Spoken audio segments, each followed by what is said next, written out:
Cut off निर्धारित करने के पीछे कई सारे कारक होते हैं, केवल एक कारण नहीं होता है कि जिसकी वजह से कट ऑफ का आप निश्चय मतलब फिक्स कर सकोगे भाई ये एक दो कारण है कि भाई कट ऑफ आप फिक्स कर लो भाई हाँ। लेकिन कई कारण है, जैसे हम बात करें टाइम मैनेजमेंट की बात करें एग्जाम हॉल में, अब बच्चे कहीं कह रहे हैं सर 160 नंबर 170 नंबर ये वो, ऐसा नहीं होता है। एग्जाम हॉल में जो बच्चा बैठता है उस समय टाइम मैनेजमेंट, उसके सिलेक्शन का सवाल होता है, उसके खुद के कई क्वेश्चन होते हैं खुद के कि भाई सिलेक्शन लेना है इस बार, तो दबाव में होता है वो, तो टाइम मैनेजमेंट और दूसरा नेगेटिव मार्किंग। हालांकि जीके की हम बात करें तो जीके के जो 100 क्वेश्चंस हैं वो बड़े इजी थे, उसमें से 90 क्वेश्चंस पढ़ने वालों ने किए ही होंगे। लेकिन बाकी बचे हुए 50 क्वेश्चंस के अंदर बात करें तो मैथ है 24 क्वेश्चन, फिर आपके इंग्लिश के हो गए 15 क्वेश्चन, फिर साइंस और कंप्यूटर, ये मिला के देखो तो ये 50 क्वेश्चंस हो जाते हैं। और 50 प्लस क्वेश्चंस के अंदर इसमें से आपने कितना अच्छा परफॉर्म किया उसके बेस पे सिलेक्शन डिपेंड करता है। मैं यहां पर कट ऑफ की बात करूं उससे पहले आप लोगों को बताऊं कि किसी भी विद्यार्थी ने कितने प्रश्न अटेम्प्ट किए उसके बेस पे थोड़ा पता लगाता है कि सर कट ऑफ कैसे। तो थोड़ा सा ध्यान रखिए, जैसे मान लो किसी विद्यार्थी ने यहां पर 160 में से पेपर ऐसा था कि 145, मैं जनरल ओबीसी वर्ग के बच्चे की बात कर रहा हूं क्योंकि उसकी कट ऑफ हाई रहेगी और बाकी वालों की कम रहेगी। 145 अटेम्प्ट किए हैं वो, ऐसा नहीं कि गुरुजी मैंने, कोई बच्चा आएगा कहेगा सर मैंने तो 150 किए 155 किए, मैं ऑन एन एवरेज की बात कर रहा हूं, जिससे कट ऑफ का निर्धारण होगा उसकी बात कर रहा हूं, ठीक है। हाँ, सिर्फ जो कट ऑफ का निर्धारण होगा उसमें ऑन एन एवरेज सभी ने लगभग 145 के लगभग अटेम्प्ट किए। 15 क्वेश्चन सर हमने गलत कर दिए, हो जाता है एग्जाम हॉल के प्रेशर में, कई बार डाटा याद होता है नहीं होता है, छोटी मोटी चीजें या मैथ, कई सारे फैक्टर होते हैं, मैथ किसी की स्ट्रांग है, किसी की इंग्लिश एकदम से स्ट्रांग है, किसी की मैथ वीक है तो इंग्लिश स्ट्रांग है, तो दोनों इधर उधर, ठीक है।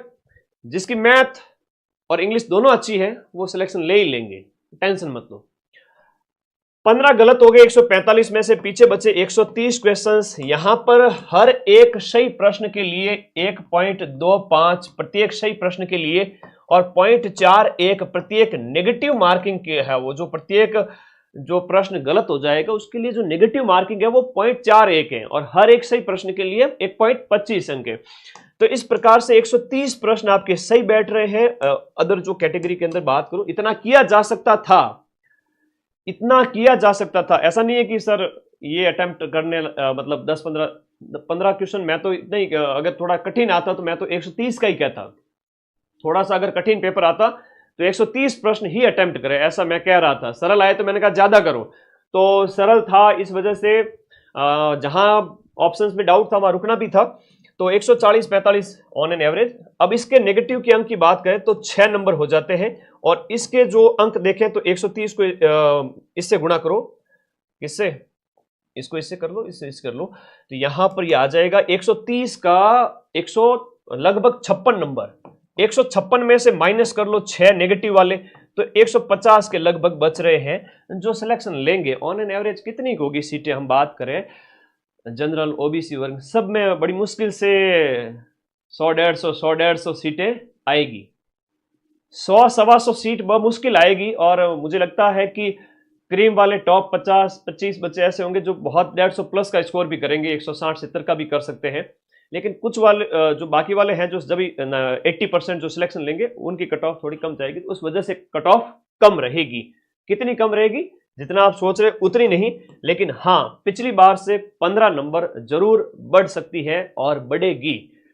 कहने की भी बात नहीं है कि ग्राम विकास अधिकारी की पिछली जो कट ऑफ थी वो आपके 130 नंबर की थी, पिछली कट ऑफ 130 नंबर की थी और इस बार की कट ऑफ मान के चलिए 15 नंबर बढ़ सकती है। अब इसमें वेरिएशन देखने को मिल सकता है कि 145 की जगह 147-48 भी चली जाए और हो सकता है कि 143 ही चली जाए, क्योंकि सरल पेपर दे के कई बार बच्चे जल्दबाजी में गलतियां भी खूब करते हैं और फिर पता चलता है काट पीट करके 140-45 ही नंबर बच रहे हैं। तो उस सूरत में आपके जो 143 भी जा सकती है, 147 भी जा सकती है, प्लस माइनस कर लेना 2, ठीक है, प्लस माइनस 2 कर लेना। 145 जनरल मेल की और फीमेल की संभावित रूप से मुझे लग रही है 135, ओबीसी में वही सेम इतनी लग रही है 145 200 में से, ईडब्ल्यूएस की 135 और विमेन की उससे 10 कम, एमबीसी की 130, एससी की 125, एसटी की 120। अब ये तो है नॉन टीएसपी। टीएसपी वालों का पिछली बार 100 नंबर पे सिलेक्शन हुआ था, 200 में से 104 नंबर का, 200 में से 104 मतलब टीएसपी की लास्ट के कट ऑफ की अगर बात करूं तो 104 पे सिलेक्शन हुआ। तो इस बार मान के चलो जो कट ऑफ 115 के लगभग टीएसपी में भी आप अपने आप को सेफ मान सकते हैं, 115 प्लस 120 115 उसके लगभग। तो ये तो था एक कट ऑफ का आइडिया। और अब ज्यादा कट ऑफ के चक्कर में मत पड़ो। सबसे पहले पटवारी का रिजल्ट आ रहा है दिसंबर के अंदर,